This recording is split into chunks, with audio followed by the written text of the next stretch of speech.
Hello, it's Robert Walker here, a fact checker and helping scared people. And this time I'm going to talk about these 4 things that most of the people who we talk to in the group and who I talk to via PM don't know about COVID. And so I've done several longer videos for each one. I'm now going to do an overview. So first of all, they don't know actually why you isolate and the importance of isolating from your own household. They have this analogy of flu. They think that if they've got it, then everyone in their house has got it already. This is not how it works with COVID-19. If you have COVID-19, then probably you haven't infected anyone in your household yet when you get tested and they say, oh, you've got COVID-19. Even your spouse, they probably haven't got it yet. Not many of the people I help know that. In fact, I don't think any of them know that when they first contact us. And yet, if you were to visit the World Health listen to the World Health Organization, they stress that over and over in just about every press briefing whenever the question arises. And the reason it's different from flu is because COVID-19 has it spreads in these rare super spreader events, which flu doesn't do. Flu just spreads randomly everywhere all the time. And but COVID-19, then most of the time it doesn't spread, and then suddenly in a super spreader event, nearly everyone's got it. So if you can isolate before the super spreader event in your household, which is very hard to predict, you don't really know why it sometimes goes super spreader, then you've saved the rest of your household from it. And that's basically why you do that. And in China, then they had these huge wards, which I actually have a photograph there somewhere. I'll bring it up. They have these huge wards of the people which they used to quarantine. I think it's in this one. And remember you saw these wards in a giant stadium. Wards in a stadium. Let's bring that up. Yes, here we go. You may well remember these photographs from when it was in Wuhan. These huge stadiums with these wards, and you can see all the people in the wards and the little partitions. These were the mild cases. That many of them didn't even feel sick. They just tested positive. And in China, they isolated them immediately away from the family. And that's what the World Health Organization recommends. As soon as you test positive, you should go straight into a COVID ward. If your government can't provide a COVID ward at that point, then as the next best, you go into a hotel or else a community centre set up with experts there who know how to treat you. They know how to, they're keeping them amused, so they're very bored, of course. They're just helping them to to pass the time, and then feeding them, and then keeping on alert for the symptoms that would mean that they need to go in an emergency to hospital. And that's basically what they're doing there. And then, as a very last resort, if you can't isolate the mild cases in a ward, if you can't isolate them in a community centre, can't isolate them in a hotel, then they can isolate at home. Of course, if they refuse to go to any of those places. But if you understand why you do that, I mean, if I was visiting one of my relatives, which I'm not going to be doing because suppose I take advantage of the government's thing about meeting up your relatives over Christmas. Suppose somehow on the way there I got COVID-19. Again, I'm not going, that's not going to happen. And then I found out I had COVID-19 when I was with them. I would follow all the World Health Organization instructions to keep it very separate for them, separate rooms, separate bathroom and everything, and I would jump at an opportunity to go to a hotel or community centre or in some way be separated from my relatives that I'm visiting so that they wouldn't get hit from me. And that's just a sensible thing to do. Most people who I talk to via PM in the group, they don't know that.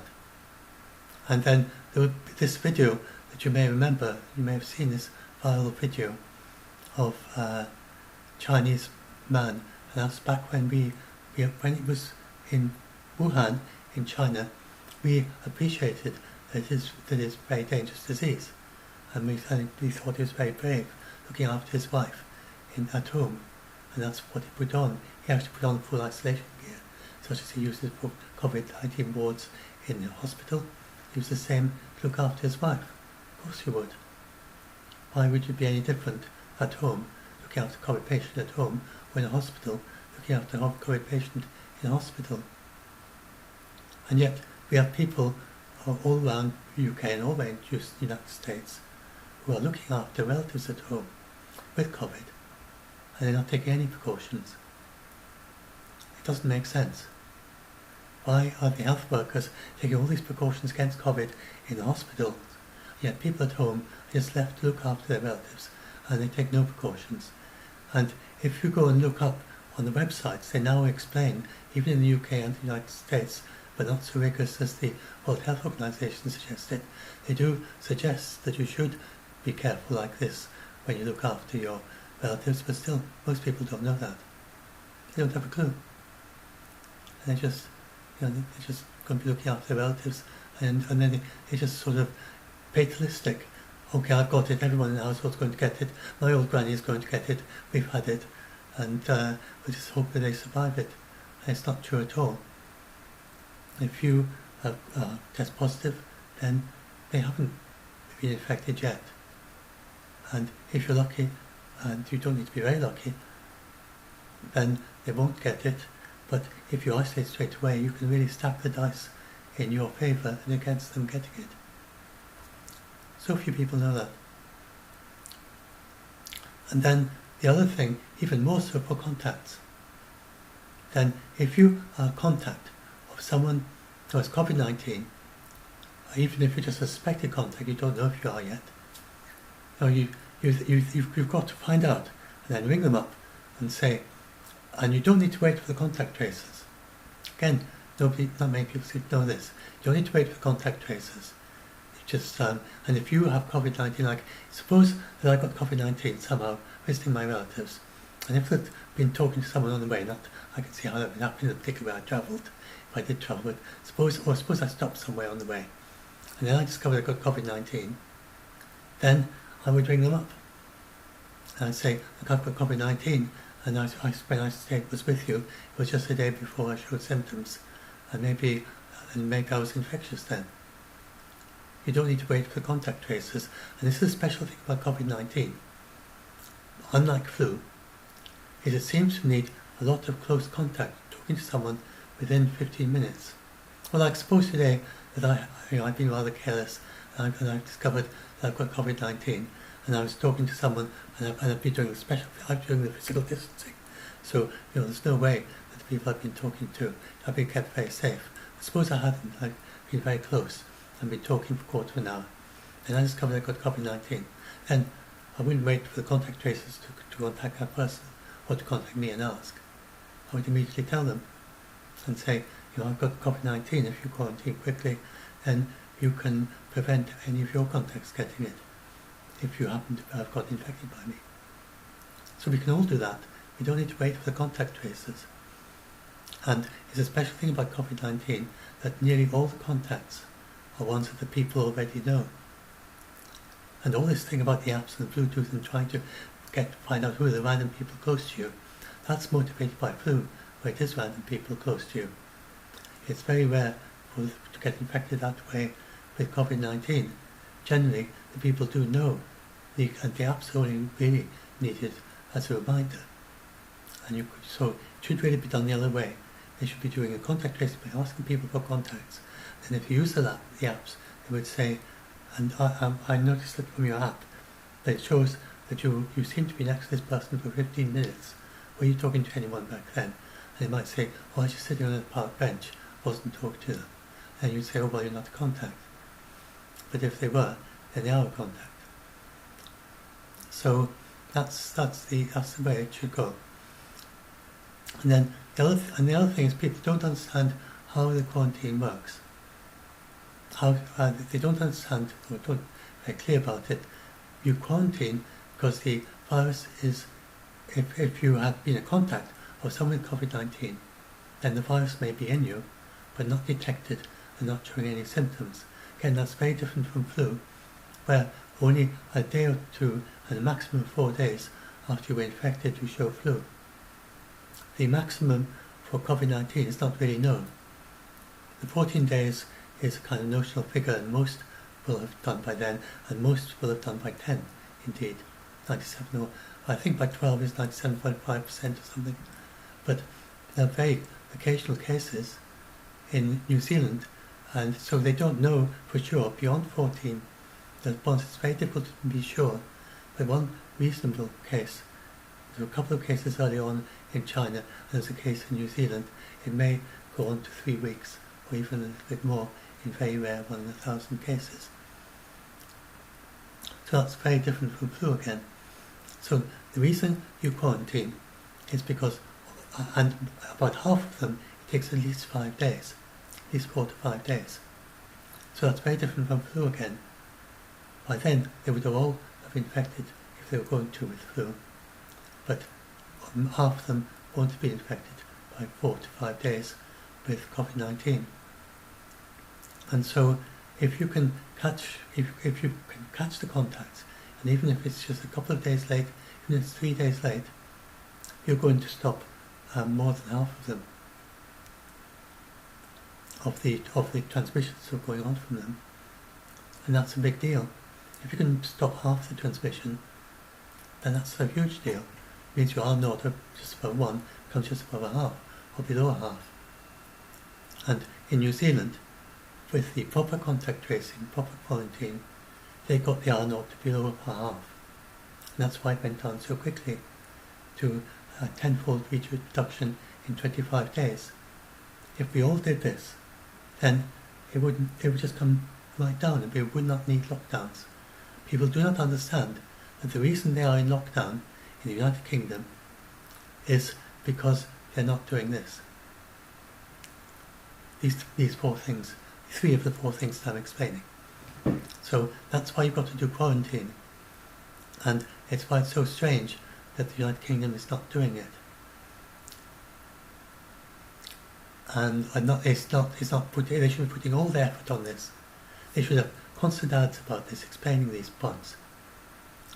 And I said in my video, go and look at the BBC, and we should have ads, like they have ads for their own programmes, and they have ads for their weather app, and they have this day in history, and they have these rare segments that they keep showing on the BBC. Nothing about COVID-19. And then I haven't had a single thing through my door about COVID-19 since the start of the pandemic. All sorts of other things. And we have things through the door from all the parties for elections. But and then you have the various things from anything you sort of think personal things, and sort of things from to do with your council tax or whatever. We get those from the government, but from the local departments, but nothing about COVID-19.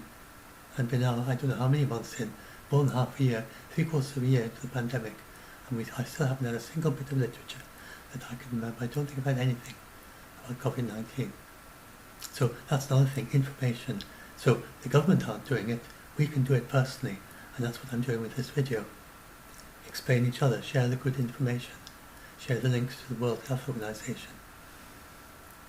So that's this third one. Most people don't understand. They've all heard about physical distancing. They don't understand how important it is, and they have various odd ideas about it. Like they think that physical distancing only really matters if you're in a shop. It doesn't matter if you're out of doors. There's been so much stress on ventilation, but this only makes a difference if it's very crowded. You've got lots of people doing lots of exercise and shouting, singing, and in a very small space. And if you have to do that, then it helps a lot to have ventilation.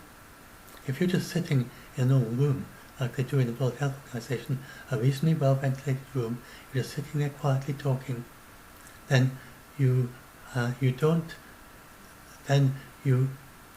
need masks because you're already protected by the distance. You see, they're just talking there without a mask. And Most people just don't realise that it's actually, and then the flip side of that is that if you're closer than 1 metre out of doors, then that is just as bad as indoors. The reason is because you have these little droplets, well, quite big droplets, that actually move under gravity, like throwing a little ball like that out of your mouth. And then they just go quickly down to the ground like that. And that's why they don't go a metre. And then, because they go like throwing a little ball, then if you're out of doors, it doesn't matter how much ventilation you've got, you're still going to get to the other person if you're within 1 metre. So you, especially without a mask, but even with a mask, out of doors or indoors, you should stay 1 metre apart. You shouldn't go closer than 1 metre, ever. Never go closer than 1 metre. That is when you're talking. The other thing people don't realise, and they get terribly confused about, is that they think that just walking past someone, you can get it. If they're not talking, and you're not talking, those droplets are not coming out of their mouth, and you're not looking towards them, they're not going to come into your mouth. If they're talking to someone else, not facing you, then the droplets are going the wrong direction, and it's very unlikely that any of them get to you. And it's also not just a casual encounter someone with COVID-19 goes past and they say hi to their friend, and they're just going past you as they say that. That's not the sort of situation where you're going to get COVID. You get COVID from, the reason is, and this is not really well explained, often mentioned either, then we have our innate immune system can fight off a single virus of COVID-19. And they don't know quite how many, but certainly hundreds, maybe thousands of viruses have to get into you before they can overwhelm the innate immune system enough so they can infect a cell. And so that's why that's why you have this whole thing about that you've got to be within 1 metre for, say, 15 minutes. It's because you need to have quite a lot of virus come into you, or it could be a big cough right in your face, or something like that. Again, I mean, that's explained if you listen to the very techie, more techie videos, or read papers and things, but it doesn't seem to be widely understood. And so the thing is, don't worry about just someone casually going past you. I mean, if you have lots of those and they're all COVID-19, eventually it can build up. If you have lots of those in short succession. There was an example of a warden of a prisoner. There was a group of prisoners, and the only way he could have got COVID-19 was from those prisoners. He did 17 visits to them, 1 minute each time, and at the end of that he had COVID-19. And so this continuous visits within the 1 metre and not taking enough care, then that can build up if you have them frequently. But you really need a lot of those things, and still talking to them face to face, close up. There's some way for the droplets to get into his eyes, nose and mouth. So and then the other thing people don't realise is, and this I haven't heard anyone talk about this. I have a psychologist friend who told me about this, and then it made sense, and it fit in my own understanding, or just from my own direct observation. And that is that what we need are implementation intentions. So what this means is that you find that you get a habit that's key to a situation. Like whenever you go into a car, you put on your safety belt. And if you have this habit of always doing it when you go into a car, it's not something you're going to get tired of. It just becomes automatic. Like where you tie your shoelaces, whenever you still have shoelaces, then you don't have to stop and puzzle out how to tie a shoelace. It's not a big fatiguing thing. You have to keep tying your shoelaces every morning, that sort of thing. And so if you can make it into an implementation intention, it becomes effortless. You don't even think about it. So what you've got to do, if you want to really do this properly, then try build an implementation intention. So for that to work, you've got to be consistent. So whenever you meet someone, and if you start socialise, as soon as you socialise, step back.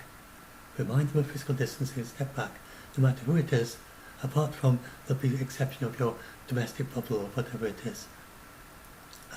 If they are all doing the same things, they're all being careful, and you're being careful, then you can be pretty sure it hasn't got into your household.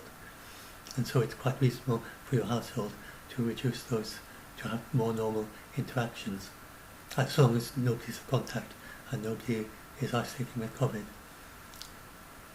So you have your rules that that you work out, where it's safe and where it isn't, and then you just do it automatically. And if you do that, you won't have COVID fatigue. I don't know why this isn't being explained. So you get people just thinking, they meet up with something, and you've got this kind of calculation that going on when meeting up. Should I do physical distancing or shouldn't I? That is what makes it tiring. And that's what makes it difficult to keep it up. You should just always just automatically step back until the whole thing is over. And then that won't be tiring. And then have special exceptions, which again, you don't need to remember anymore. It's just automatic. That's the way to do it. And then it's the same with everything else. Whenever you wash your hands, if you're coming in, either if your house is COVID-free, you don't need to worry about it so much. You don't need to do it in the house if you know it's COVID-free. But whenever you come in, or if you're out and travelling around, always wash your hands thoroughly. So that's another thing I mentioned in there. Most people don't know that the very best way to fight COVID-19 virus is with soap or detergent. That's better than alcohol rub. So I get people who say, I'm running out of alcohol rub, is it okay to use soap? And it's the other way around. It'd be more like, I'm running out of soap, is it okay to use alcohol rub? The alcohol rub is fine, but soap is better. And so this particular virus is not true for all viruses, but for the coronavirus it's covered in lipids, and lipids attract the soap. The soap puts a little wedge into the lipids, so if you've just got a few soap molecules anywhere near the virus, they're attracted to the lipids, and it's like a little lever that just explodes the virus. So just wash your hands thoroughly in soap, or any surface you want to do, and soap and detergent, think about little exploding viruses wherever the soap gets to it. So it's very easy to clean against this virus, because soap is so common. If you are unless you're in a part of the world where water is hard to come across, and soap is very difficult to wash your hands at all. But for most people, then soap is very accessible, and you have it anyway. So you don't need to keep stocking up on alcohol rubs. If you have the alcohol rubs, if you're out and about, because it's difficult, because it's much easier with alcohol rub if you don't need to go and find baths with soap and things. But apart from that, then you use soap. Again, I don't know if any of the people I talked to knew that, except I put people I've been talking to for a long time. I put them onto the World Health Organization. They follow that. They follow and people are following the thing like I do, then they know these things. But most people, they just listen. If you're in the UK and you just listen to the daily briefings of the UK, these are long things that they have, or whatever they are. I don't watch them. They're not very informative. I just won't watch them if I have to. But if you go and listen, try instead listening to the social media Q/A of the World Health Organization. You can immediately tell they're experts. They're talking about the papers. They're really up on the very latest research. They have a lot of experience in epidemics and pandemics already, and they've just got all the information at the tip of their mind, and they know the answer, they know the papers and things. They're the real experts, the World Health Organization. So, I've tried listening to some of the World Health Organization social media Q/As, and if you haven't heard them before, then I think you'll be quite impressed by them. These are real experts. They know everything that is known so far, pretty much, which is not everything, because it's so much still to learn. But they also say when they don't know, and when they say they don't know, it's not usually I don't know. It's usually we don't know. Scientists don't know, because they're so up on the science, and they read all the papers, not just the preprints. They talk to researchers directly before it gets to the preprint stage. The World Health Organization are very bang up to date on everything. That's been my experience. So, and now what's the last thing?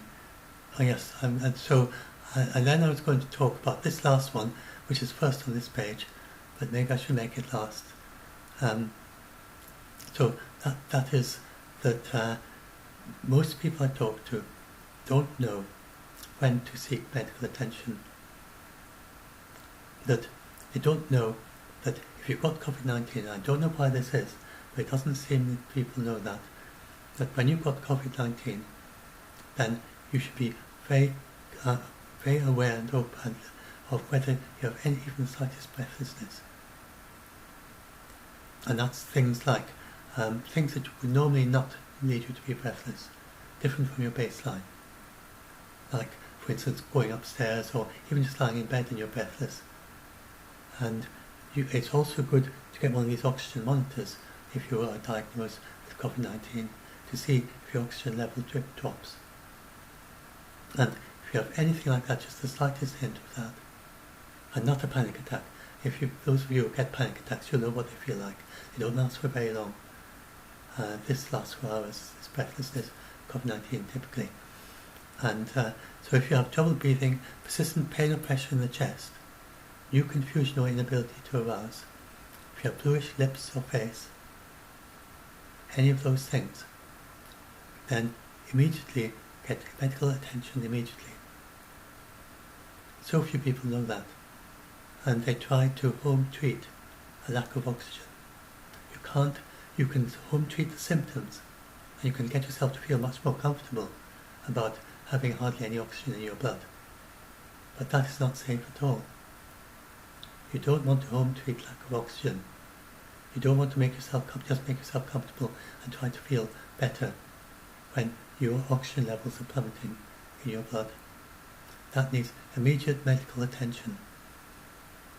And so many people have died at home trying to home treat lack of oxygen, not even knowing what they're doing. Lack of oxygen in their blood, low blood oxygen levels. You can't do it, not unless you're medically trained, have the oxygen there, have the ventilator things, not the ones that go down your throat, but the ones that go over your face, whatever they're called. Unless you have all that equipment and medically trained, then it simply can't be done at home. And the thing is, you're not at immediate risk of dying right on the spot when you're slightly breathless, but they find you get a much better outcome if you get treated immediately, and that's why Trump was whisked in by helicopter off to the military hospital as soon as he had just very slight breathlessness. That's why he was whisked off, because they find that if you do that, you get a very good outcome. So if you ring them up and tell the emergency lines, I'm breathless, then they will ask you a few questions. You'll make sure that it is what it is, and then they will likely send an ambulance around, and they will assess your condition and see if your oxygen levels are yet low enough. And if you're significantly low in oxygen levels, then you'll be off to hospital straight away, because that's to fix that oxygen. And so everyone should know that, because that will save lives. It's very rare. People don't normally die in the first or second week, so long as they contact the hospital. And then the people who do die in the second week at home, they almost certainly could have been saved if they had known this. And then once they're in hospital, then their prognosis is very good. And they would probably immediately start on dexamethasone as well, because that's been shown to be very effective. It's not effective early on, because early on it actually is counter-effective, because it disturbs your immune system in some way. But if you start getting breathless, lack of oxygen, they'll put you on dexamethasone, and that also makes quite a strong, I can't remember what it was, but quite a big drop in the number of deaths once you're on that. And of course, you're not going to do that at home either. So, so that's the last thing. And then what did I go into the last talk? So I was doing a short, so I've got longer videos about all these segments down there, doing an overview. And so, I've talked about all that. And so, the future looks good. I think the problem has been very confused communication, absolutely appalling communication indeed, where people go and look on TV and they get conflicting messages. In the United Kingdom, our government has not been explaining things clearly, as I was saying. And then, so they have a rather unclear message from the government, not very expert. They just focus a very basic message which isn't explained properly. And when they ask questions, they don't give very expert responses, compared with if the same questions asked of the World Health Organization. And then you have a look at the CDC is much more expert than the UK. They have a much better response. They have a much bigger organisation, much more well organised, and much more. It's a big country, and the CDC is very good, quite up on the toes on this, and Dr. Fauci, and all that. Some slight differences with the World Health Organization, but they're pretty excellent response. But then the US has had the problem of their leadership contradicting the medical professionals. So the people there see this, what should never become politicized. Mask wearing should never become politicized. They never knew. They wondered why the World Health Organization always knew that masks would help. They recommended them for health workers. What they didn't know was whether the general public was capable. Well, they knew the general public would never use the masks properly. And just look around, they never do. They were constantly you should never touch the front of the mask after you put it on. Probably few people know that, and even if you did try and explain that, many of them would still fiddle around with the front of the mask. And you constantly see them all, just about everyone on TV, fiddles around with the front of their mask, shifts it up and down while they're talking, just to the front, not the ears. Just about the ear straps is better. And there are many more details to how you should wear a mask, and they just don't do it. So the question was, if they're not using the masks properly, will that protect them? And the answer was, actually, yes, it does. It seems that COVID-19 is less sensitive to all that sort of stuff. It's more sensitive. It doesn't matter. That's whatever you are. If you put that stuff, it doesn't matter so much for COVID-19 as for some diseases. So the mask wearing does work. It's quite effective. In fact, it's surprisingly effective. And it's a simple fabric mask. And it may be because it's mainly transmitted by these droplets. And doesn't seem to be transmitted much by surfaces. That's another thing that people don't know, is that surfaces, they get very preoccupied about I touched a surface which someone else touched, will that give me COVID-19 or something like that. And it's, especially a little lapse like that, remember the thing about 15 minutes of contact, and it hasn't been, there might be some virus gets you from the surface, but it doesn't seem to be enough, not on its own. There aren't any examples yet, any clear examples of transmission via surfaces without anything else. There just aren't examples yet. There was one example in New Zealand where they thought it might have been transmitted via a push button on a lift, but I think in the end they found another way that it got transmitted. So it's like that.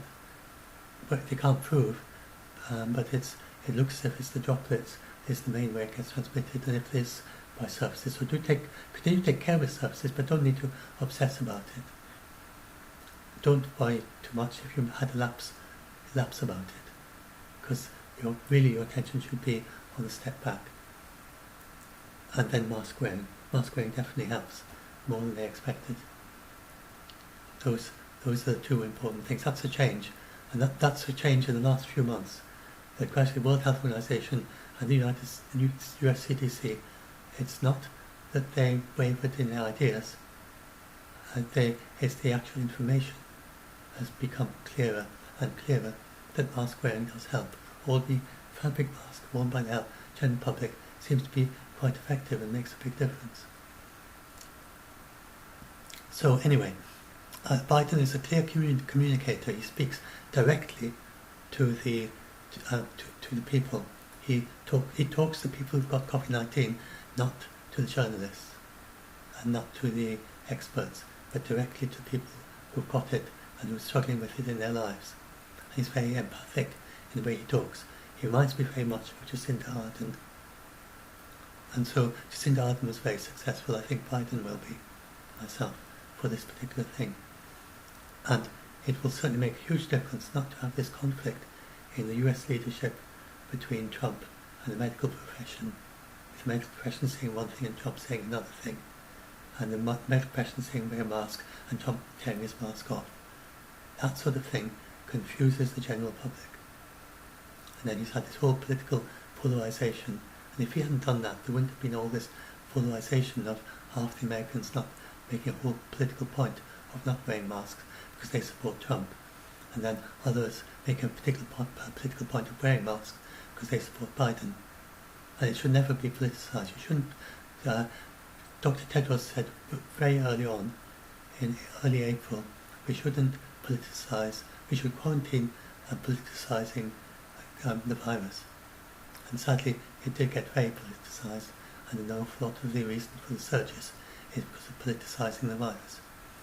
And once we've got just a consistent message, then and the United States has such a strong influence on other countries, and I think this may well be why Latin America is having so many problems with their general, but it's difficult enough to get Latin Americans doing physical distancing when it's such a very close contact kind of culture.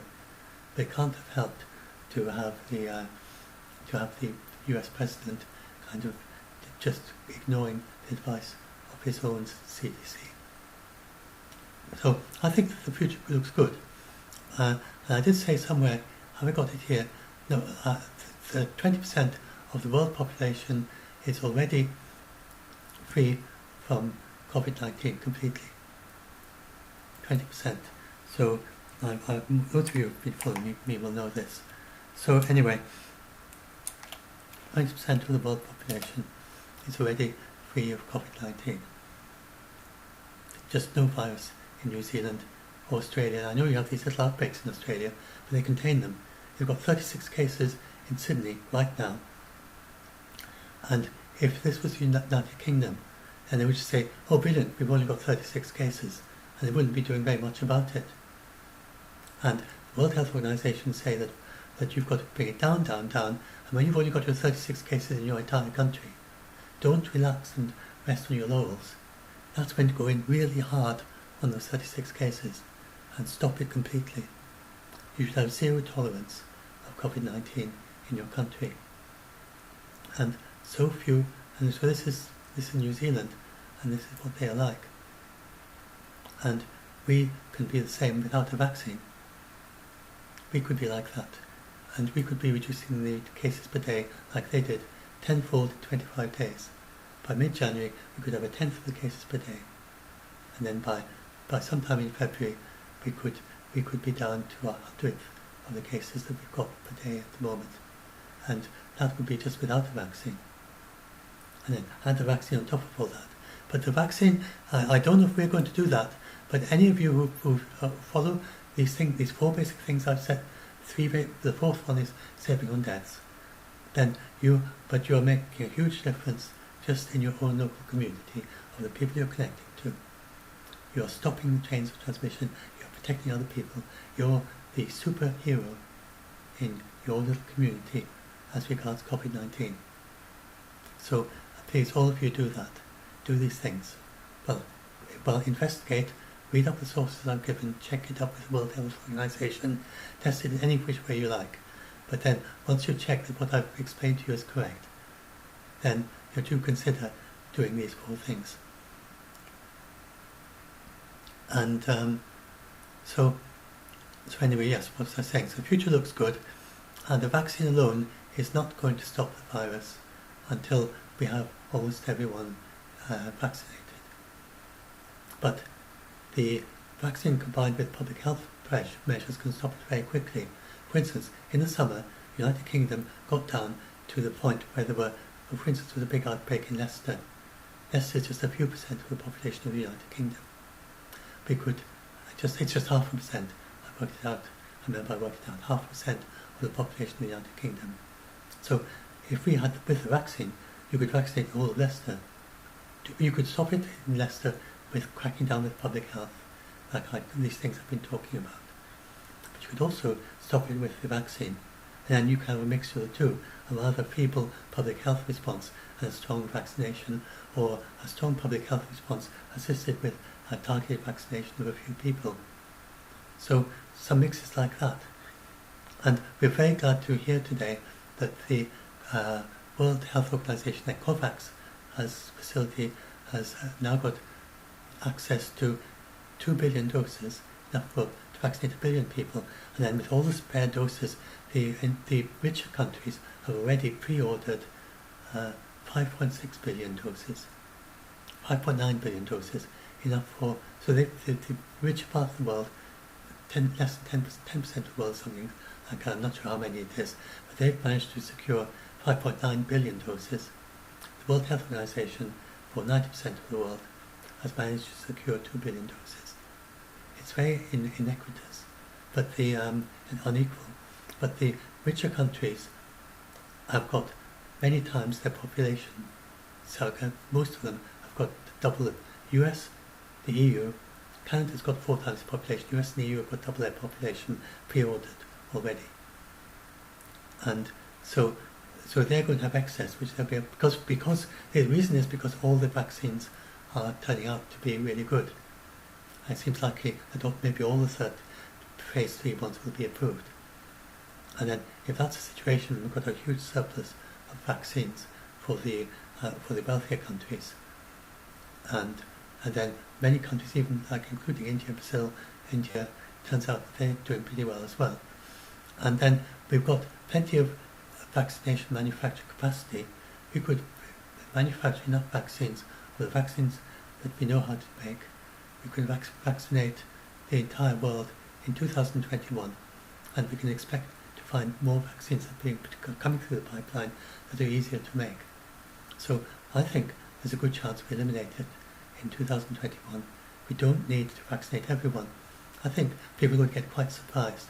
So the start of 2021, then you'll probably still have lots of cases, but because they're managing pretty much the entire world, because COVAX has now got this 20%, and they can certainly vaccinate, they already had enough for the 3%, they'll be able to vaccinate the entire world, all the people who are very elderly, all the people with the underlying health conditions. So the entire world will all at the same time do that through to the early spring. After that, the death rate should plummet to 20-fold just because of that. And it'll do some stopping of transmission. So things are definitely looking good even early next spring. They talk about how we can't get under control until the summer or something, but and we can get under control much faster if we do this public health. If we do the public health, we could have it largely gone from the world. Any country that does that, does it systematically and rigorously in early spring, mid-spring, it could be gone if we did these 4 things really systematically and carefully. But given that many countries are not going to do that, then we're going to have at least going to get the deaths going way down, and by mid-spring probably, March. I think by March, I've worked it out, then there are going to be much less deaths of the people who are being vaccinated now. And you get through to January, February. Anyway, I'll work it out. But anyway, it's going to be quite quick.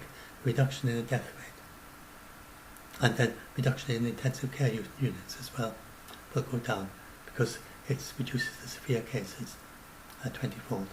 And then and you're vaccinating people who are vulnerable to all that. You still have lots of people with long COVID, because the vaccine is probably not going to. We probably don't know. We don't know. They're still investigating what effect the vaccines have on long COVID. I don't think they know yet. If it reduces long COVID, it'd be great if it does. And of the ones, so it reduces the cases 20-fold. But whether in that remaining 5%, whether they've got long COVID, but yeah, so it should reduce long COVID for people who get it, but not in the young people. Sorry, I'm getting mixing up a bit. But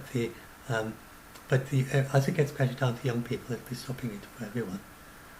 But the other thing is that we can have this targeting places where it's super spreading, and then if we can bring it right down like we did before for the summer, then once it gets to the point of vaccinating everyone, say late spring, and if it's got down if you're already be doing good public health, I think we are going to have much better public health with Biden's leadership, then I think we're going to get down to the point where it was like in the UK in the summer, where you have these little hotspots in a few cities that still resist. Then we can go in with those places and vaccinate them, and we can vaccinate, target anywhere where it's super spreading, in particular communities, refugee camps, unemployed people, in rough sleepers or whatever, prisons, psychiatric wards, hospitals, of course, all the places where it's super spreading. And then you look at the restaurants and hotels, and that there might well be that there's people who frequent restaurants often, then it would be good for them to vaccinate as well. Anyway, whatever they decide. And then, so then instead of closing places down, then they do this, and then the physical measures. And so I think we may get over it. I'm rather optimistic that we will probably get over it rather earlier in 2021 over most of the world, because of the way that it's got eliminated from New Zealand. What they did, the rest of us could do without a vaccine. We're not doing it without a vaccine. I think with a vaccine and with improved public health, I think we can get to New Zealand type status where it's actually completely gone from the country. But it's very important to do what New Zealand and Australia do and have zero tolerance. So even if you've got only 36 cases in the whole of the United States, you shouldn't just let up. You should go right in on that and say we've got to get down to no cases. And make sure that everyone's isolated, all their contacts are isolated, everyone is vaccinated, and just have zero tolerance of the vaccine. And then just keep that up and keep that up. And then everyone else, and then once you've got no cases left, you can go back to normal like Australia and like New Zealand. And whenever you get a little cluster come up, like happens in Australia, then you go in and then you may have to do a lockdown. You certainly would do the physical distancing and everything again in that region, and then lots of vaccination. And that's what I think we'll get in late spring probably. I don't think we need to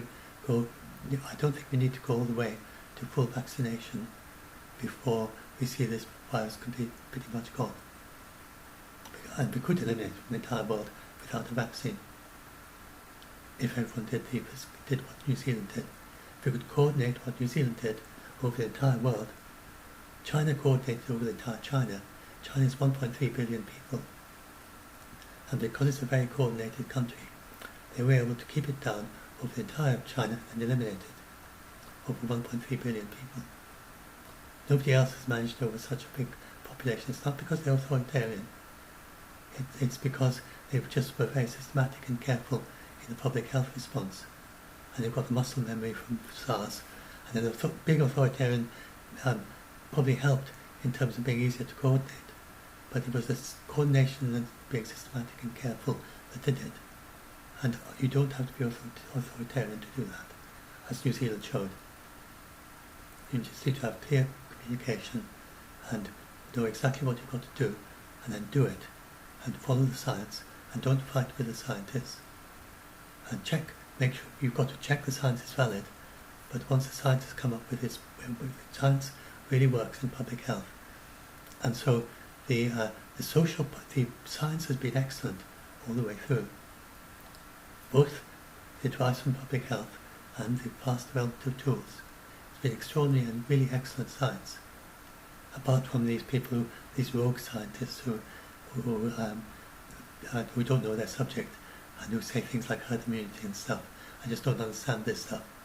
But the proper science, the systematic, peer-reviewed, the World Health Organization do a living systematic review, which is to say that they systematically look at all the evidence, including unpublished evidence, according to scientific criteria, not according to personal criteria, not prejudging what the answer is going to be. And then they evaluate the entire range of what is being said there, and then they come up with advice as to what to do based on that. That sort of science has been proven over and over during this pandemic. This is really excellent. And that's been done excellently done as well as all the tools that they've developed, like the vaccines, like the PCR tests, like the serology tests, and those were previously taken years, and they've done them in weeks and sometimes days and months. And so our science has moved on hugely, and we've got excellent science, we've got excellent epidemiology, we've got excellent advice, and now we've got excellent vaccines. So, and the vaccines were much better than they expected. But the reason the vaccines are so good is because of excellent science. Because the very first vaccines for SARS in 2003 or whatever it was, they went on developing this vaccine. The first vaccines for SARS, they didn't work. They actually made the disease worse in experimental animals. They tried them on. And so they puzzled and racked their brains and eventually discovered that what you have to do is to target the spike. So when you keep hearing them talking about the spike, that's a result of those early vaccination attempts where things went wrong. So they've learned from that as to how to do it right, and that's why we've got all these really excellent vaccines, because it's so close to SARS, like the virus is called SARS-CoV-2. It's almost the same virus. So they just took their vaccines and they snipped out the spike for SARS or the spike for MERS. All three are very similar, and then popped in the spike for SARS-CoV-2, the one for COVID.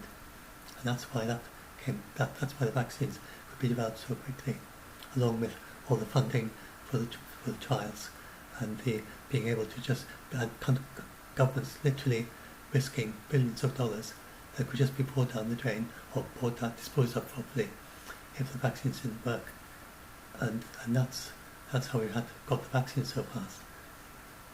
It's exactly the same safety precautions as for any vaccine, but you don't normally have governments giving you billions of dollars to develop your vaccine and saying, if the vaccine doesn't work, we'll just throw it away and you don't have to pay us back.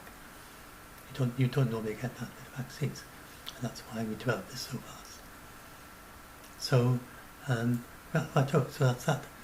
Hopefully that's an overview. So if you want to go in depth in any of those things, and then I'll put a link to this in the video description, and then and you can watch any of those videos if you want, but I've got lots of links in my articles which then link to more things. Link to more things, it just goes on and on. So hopefully that'll help.